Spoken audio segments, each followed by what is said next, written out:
سیدنا حسن اور سیدنا حسین رضی اللہ عنہما نے جب سیدنا معاویہ رضی اللہ عنہ کو خلیفۃ المسلمین مانا ہے تو دل سے مانا ہے، بالکل ٹھیک ہے، اور وہ اپنے اس عہد اور وعدے کے اوپر قائم رہے ہیں، انڈرسٹوڈ بات بالکل. اور پھر ان دونوں کی حضرت امیر معاویہ رضی اللہ عنہ کے ساتھ دلی محبت تھی.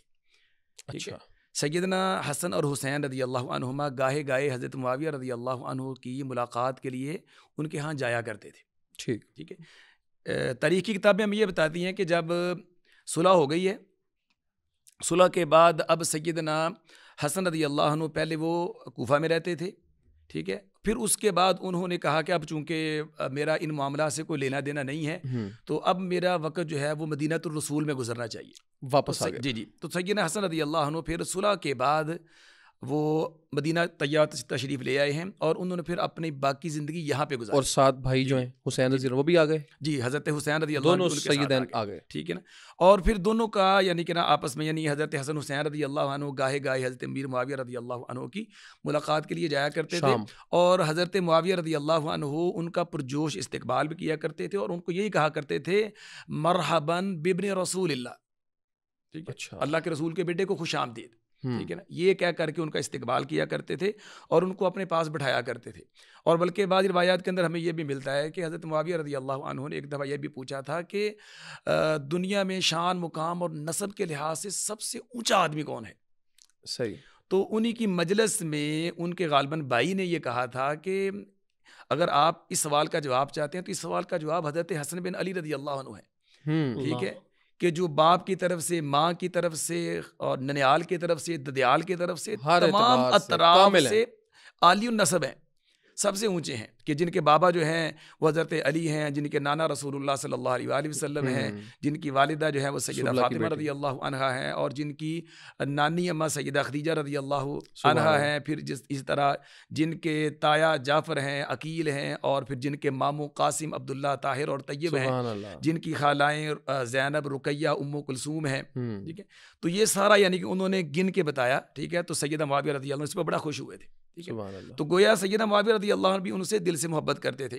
اور پھر ہمیں یہ بھی ملتا ہے کہ سیدنا معاویہ رضی اللہ عنہ نے باقاعدہ طور پہ نا ان کی شان اور مقام کے مطابق ان کے لیے سالانہ 1,00,000 درہم وظیفہ مقرر کیا تھا. اچھا، یہ 1,00,000 درہم باقاعدہ طور پہ سیدنا معاویہ رضی اللہ عنہ کی طرف سے بطور ہدیہ سیدنا حسن رضی اللہ عنہ کی خدمت میں پیش کیا جاتا ہے. حسین رضی اللہ عنہ. جی، جس طرح میں نے ذکر کیا کہ حضرت حسن رضی اللہ عنہ گاہے گاہے سیدنا معاویہ رضی اللہ عنہ سے ملاقات کے لیے بھی آیا کرتے تھے. تو ایک دفعہ حضرت حسن رضی اللہ عنہ جو ہے وہ حضرت معاویہ رضی اللہ عنہ سے ملنے کے لیے آئے نا، تو حضرت معاویہ رضی اللہ بہت خوش ہوئے اور حضرت حسن سے کہنے لگے کہ حسن، آج میں تمہاری وہ خدمت کروں گا جو میں نے آج تک نہ کسی کی ہے اور نہ آپ کے بعد کسی کی کروں گا.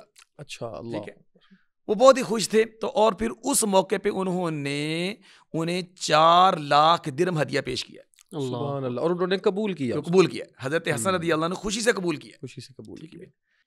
تو اس کا مطلب یہ ہوا کہ حضرت حسن، حضرت حسین رضی اللہ عنہما نے صلح کرنے کے بعد کا جو دور سیدنا امیر معاویہ کے ساتھ گزارا ہے وہ بڑا محبت پہ مشتمل تھا. ہدایہ وصول کیے جاتے تھے، دوسرے کے پاس آیا جایا جاتا تھا، دعوت، کھانا پینا ہوتا تھا، محبت برے کلمات کا تبادلہ ہوتا تھا. تو ہمارے ہاں جو نفرت آمیز ایک ماحول کریٹ کیا جاتا ہے، بنایا، وہ سارا بناوٹ پہ کھڑا ہے، تصنع پہ کھڑا ہے، اس میں کوئی حقیقت کے ساتھ اس کا کوئی تعلق نہیں ہے. اس کا حقیقت کے ساتھ کوئی تعلق نہیں ہے، صرف یعنی کہ عوام کو اشتعال دلا کر کے اور یہ باور کروا کر کے کہ یہ اہل بیت کے دشمن ہیں، اور پھر اس طرح یعنی کہ نا وہ اپنے آپ کو آپس میں اس طرح کوئی دشمنی، اختلاف ہوا ہے اور اپنے مذہب کو پھیلانا ہے، یا اختلاف ہوا لوگوں سے یعنی کہ نا داد و تحسین لے. جی، اس میں کوئی دوسری رائے نہیں، اختلاف ہوا لیکن وہ حل ہو گیا. رسول اللہ کی پیشگوئی سے سیدنا حسن ابن علی رضی اللہ عنہ کے سر پہ بڑا تاج ہے اس بات کا کہ انہوں نے اس پورے اختلاف کو ختم کیا اور مسلمانوں کو ایک پیج پہ اکٹھا کر دیا، اور بڑا دور سنہرا تھا. مفتی صاحب آپ اس پہ.